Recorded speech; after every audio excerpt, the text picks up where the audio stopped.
instead of answering the question whether or not charities should use street fundraisers, I'm going to use this video to talk about how to be a good street fundraiser and talk about the kind of fundraising that shouldn't mean that fundraisers get a bad reputation. So, how to be a street fundraiser. Oh, how to be a street fundraiser. Being a street fundraiser can be very difficult. Even if you start the job with the best intentions, you're quite likely to meet people on the street who say mean things to you, and that can make you feel bad. Yeah, like that. What doesn't help is that there is a lot of stories in the media about how annoying fundraisers are and how annoying chuggers are, and how they're just out to get your money and they haven't really got good intentions and they don't really want to do good things for charity at all. This can make it feel like the worst job in the world. However, bad press is the result of bad fundraising, and unfortunately bad fundraising has given fundraising a bad reputation, which it doesn't need to have. So how to be a good fundraiser?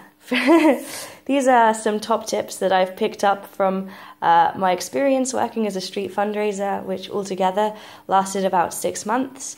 I was quite good at fundraising. I got a lot of long-term donors and an award for being the best fundraiser of the week one day from Amnesty International.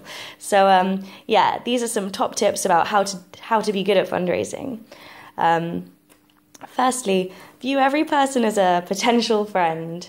When you're on the street, the best way that you can approach people and for them to have a positive response to what you're trying to say to them is for you to genuinely go into that interaction, not seeking to get anything out of them like a donation, but just seeking to learn more about them, to learn interesting things about them, to see what they have to tell you about the world.